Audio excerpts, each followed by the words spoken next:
যে bank fraud, এই bank ফ্রডটা কিভাবে বুঝবো ফ্রড হচ্ছে, বাঁচবো কিভাবে তার চেয়েও গুরুত্বপূর্ণ।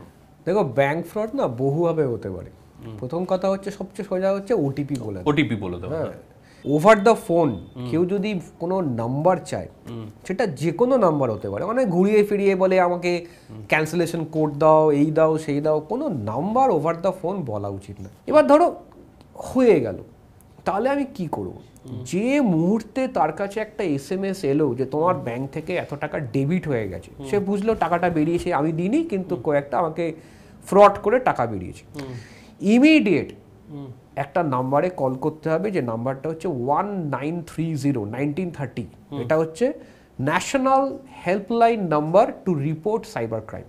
আচ্ছা, 1930-তে কল করে যে কাণ্ডটা ঘটেছে সেটা ডিটেলসে বলে, সবচেয়ে ইম্পর্টেন্ট